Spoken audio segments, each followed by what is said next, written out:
Hey everybody. Cool. So I wanted to make a video about just what I've been feeling lately with all the new energies that are coming in with these astrological movements. There's a lot happening in this final month of 2020 man, for 2021, right? Um, yeah, I mean it's been eye-opening to see just because like it makes sense. Um, just the Christmas time in general. I think that a lot of the times a lot of things happen on Christmas time, and that's why it's the magical time of the year when all the gifts come through. But yeah, uh, it's a good time to just relax and enjoy yourself and just have fun, be happy, feel good, uh, and then also just be clear on all the stuff that you've learned because everything's gonna get reinforced right now soon. So everything that you've learned up until this point, everything about mainly about what you want and what you fear. So to sort of model that for you, I figured I'd go ahead and tell you guys what I've been working with throughout this cycle, I guess, and that might be helpful for you too, because if you're watching this, then it might be something that you've been working on too. So, for me, I have been, well, I've realized that my life path is really, I'm I'm what you'd call one of those twin flames, right? So, uh, my life's purpose is essentially to try to clear some karma by gathering together with someone, uh, that was predestined before time, right? And so because of that, I've always been super obsessed with like finding my person, right? And it's always been something that I've always had in the back of my mind, always something that I'm thinking about, always something like that, right? And that was a problem, right? Because in the world of, in this world with, the universal laws of attraction and all the things that go on with it, uh, you can't you can't be so attached to something in this life. You can't be attached. I can put my video on meaningful detachment in the description below because I think I already talked about this a bit before. But yeah, you can't be so attached to everything in this life because if you're attached to something, then you're creating a resistance to it because you are holding on to an idea of it, right, and not allowing for the waves and the flow of life to bring it about any single way that it can. And so, if you're attached to something, you're creating resistance to the natural flow, essentially. And the natural flow is what brings you things. So don't do that. But yeah, so it also brought up a whole bunch of other things, right, in relation to like what I want, right? So obviously, if I wanted to be together with somebody, I had fears of not being enough. I had fears of rejection. I had fears of uh, getting close to people, intimacy. I had fears of what is it? What else is there? Fears of attachment because I ended up learning that it was bad, but that I didn't know understand why it was bad, So like I guess that's kind of the intimacy and getting close to somebody. But yeah, um, all sorts those sorts of like fears that go with wanting to succeed in a relationship, essentially, right? Or wanting to be loved. And I mean, love is kind of everything that we are. It's what the universe is. I guess I don't know if I've ever explained that before, but I believe that um, the universe, is all a big ball of energy, and I think that energy is what we call love. And love is literally just time and attention, right? Because focus is where you direct energy, and where you are, where you're directing energy. So, if you focus on something, uh, you are loving, essentially. Whatever you're focusing on, you're loving, and that's why most everything is love, and you can give unconditional love to the world, and that's just the way it is. Trust. But yeah, we get mixed up on it because of all the other different types of relationships that we can have, right? So uh, don't get mixed up on it. If you do, then you end up, yeah, not really understanding life, and that's kind of also why the whole twin flame journey is kind of something for the whole world. Because if you learn something and you release that, you kind of release it for the whole world because that's just kind of how our world works. Everything runs on love. Um, yeah, it's pretty cool. But uh, so right now I'm just trying to release that and realizing that everything's okay. I don't have to, now that I know what's going on, now that I understand why I had these fears, why it is that I wanted this so badly.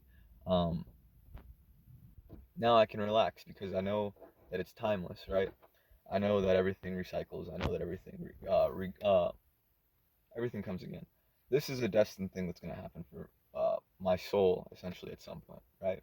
And so, at least for now, I know what's going on. Uh, I can reinforce those lessons. So with the fear of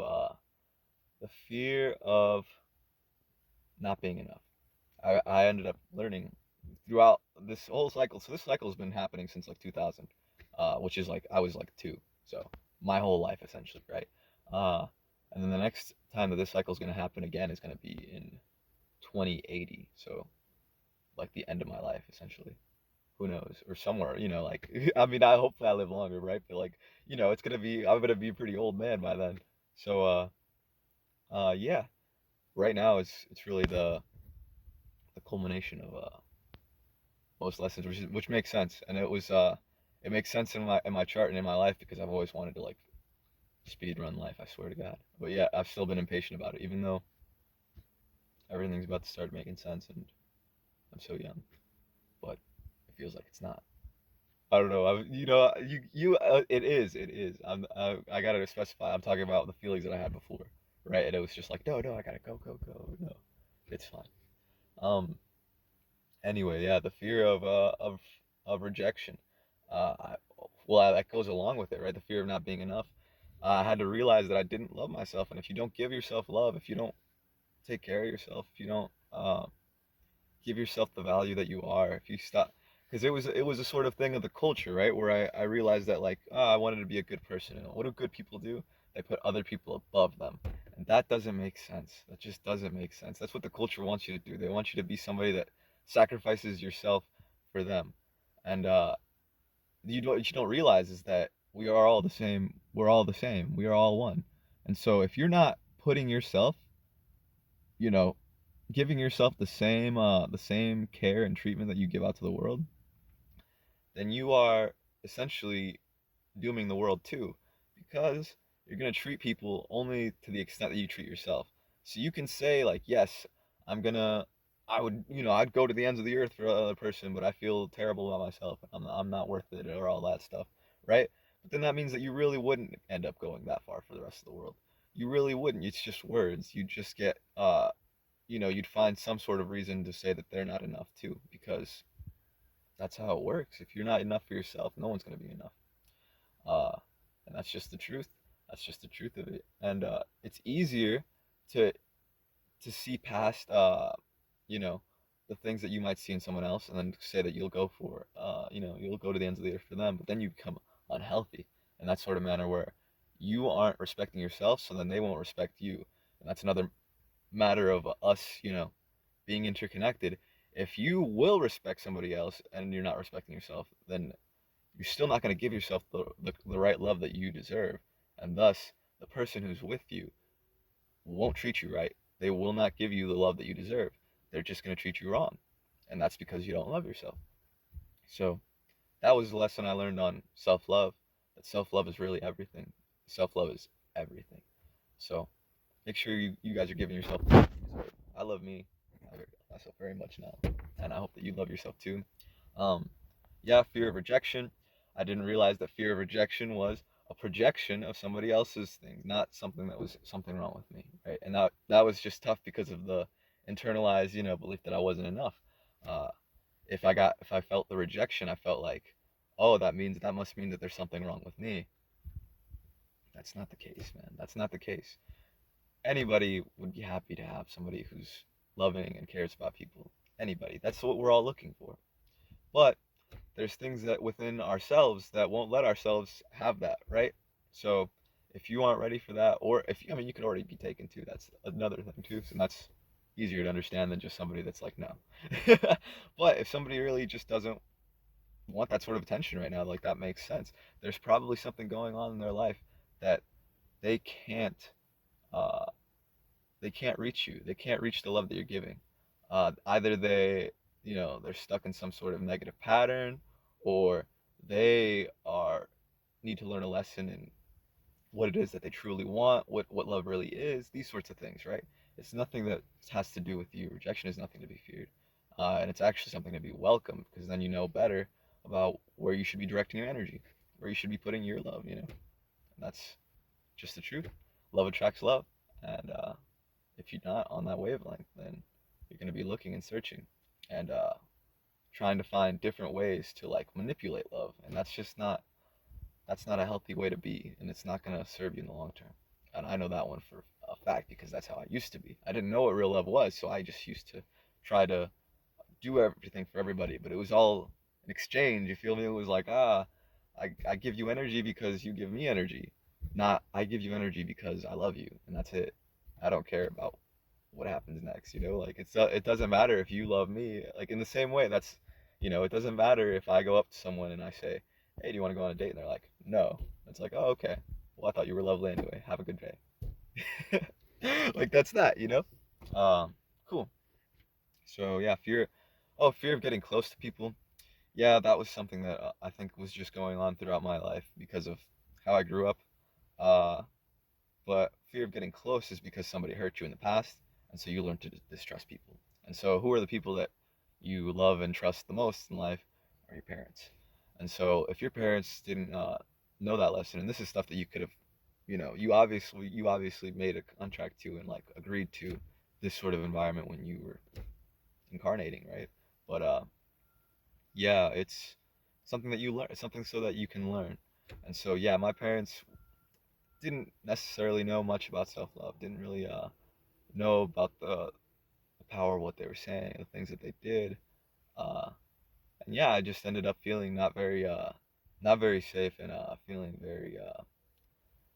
feeling not loved, right? Because no matter how much my parents would say they loved me or anything like that, because my parents always, they always made it clear, they always give me hugs and like, they gave me intimacy and stuff. But when it came to the moments when I really needed them, uh, they would push you away and say, "Life's like that, kid. Life's tough."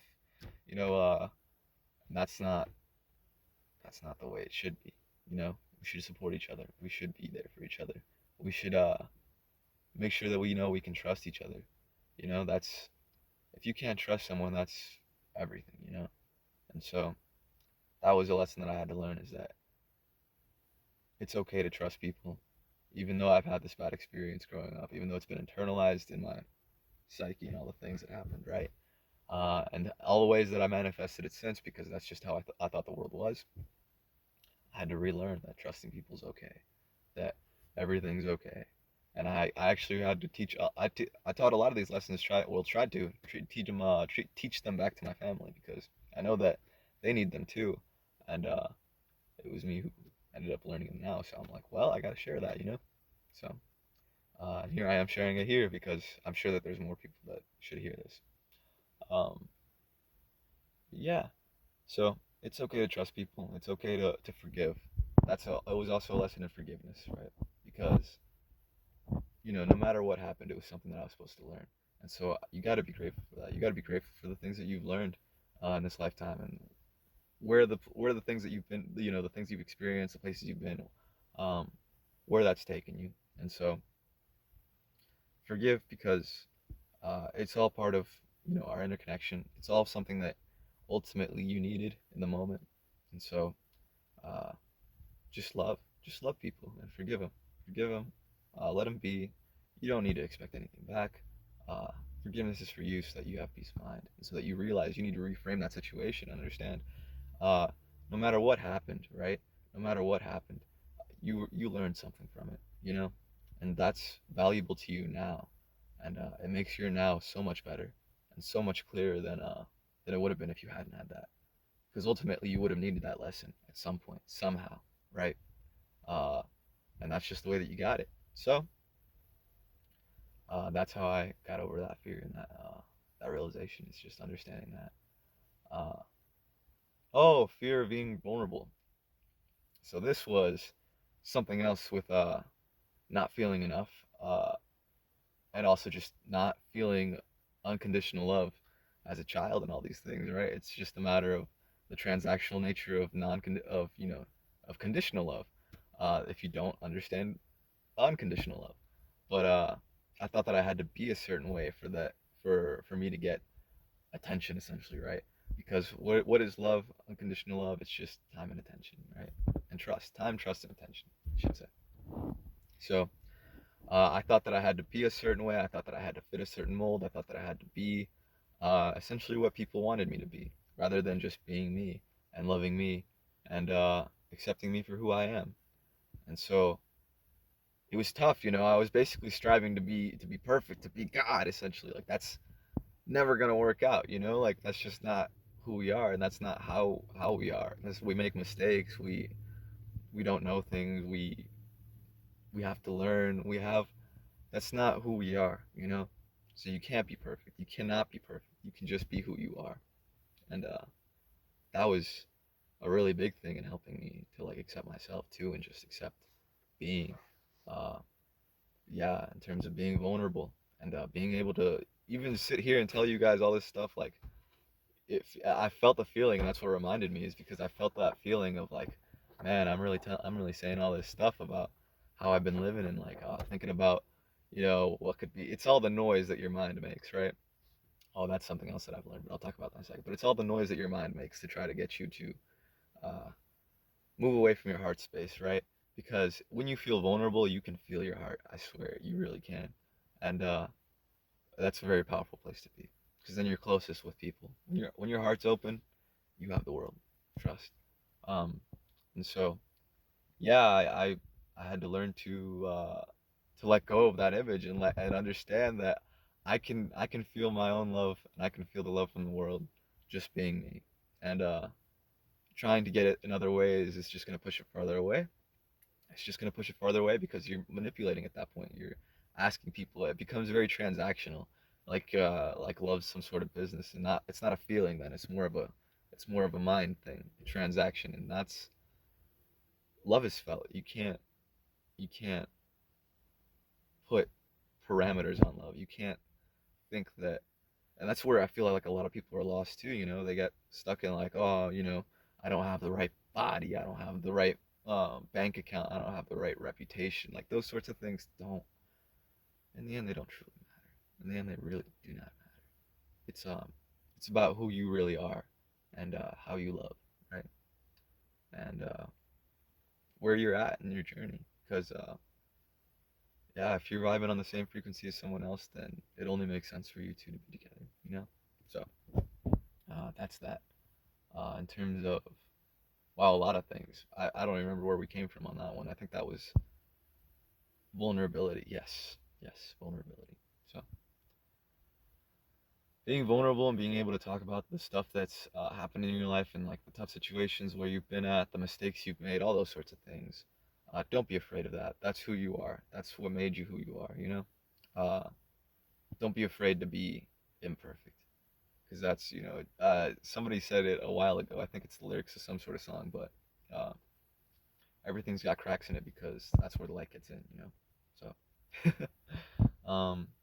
it's true because those cracks are those, you know, those things are how you've learned to navigate life. So, exciting stuff.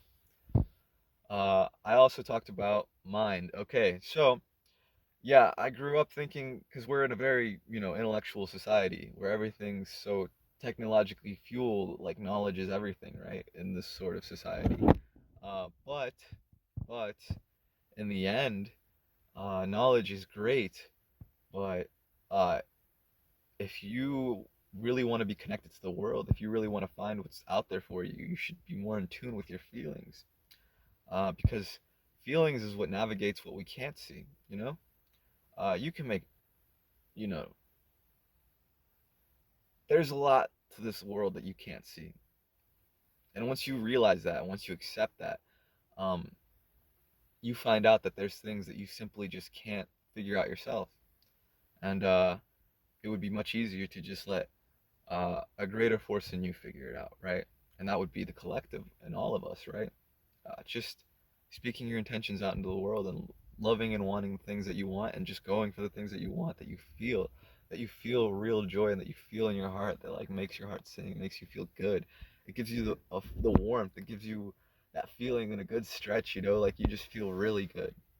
When you feel really good and you go do stuff, that's your connection with the divine. That's your connection with the one. That's your connection with the collective. That's your connection with the universe. That's your connection with everything, right? And so, uh, that's not always logical. That's not always something that makes sense. Um, you can have every single reason in the world not to love, but you loving will always feel better than not. You feel me?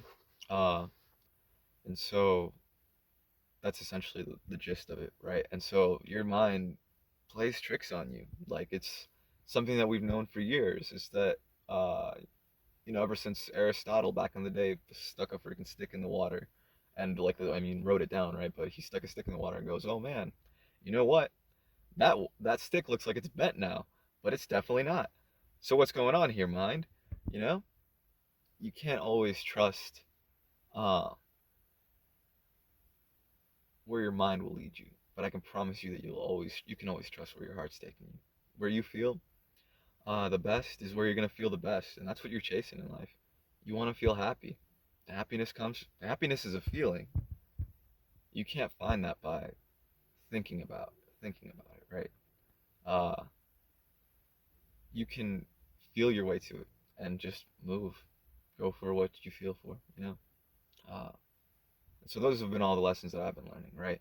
And it makes sense because it's all very to do with emotional intelligence, right? And that's all to do with that divine feminine, against the structure and very concrete way of the divine masculine energy, right? Divine feminine energy is the free, uh, you know, natural order, Mother Nature, also known as chaos, right? Because it's that doesn't make sense. It's not structured. It's not logical, but that's the knowledge that we've been missing for a long time, and it's our emotions. Because we get ourselves mixed up, especially when we don't know this stuff. We end up asking for things that we don't want. We end up thinking things that we don't want. We end up telling ourselves things that we don't want. And so it creates this giant web of decisions that you've made that don't make sense, right? It's not anything that you've ever wanted, but you've told yourself it constantly. And so then it doesn't make sense for you to reach for your dreams, to reach for the things that you love, to feel good, essentially. And that in my mind doesn't make sense. Once you make that realization, then you make a pathway to your heart. You feel me? And you decide, you know what? I'm just gonna start doing what feels good and what matters to me most. So yeah, I'm gonna go ahead and leave that here because it looks like my phone's about to run out of memory, and it's getting long anyway. All right, take care, everybody. I love you. Have fun during this last part of the year, and enjoy your time here. I love you. Goodbye.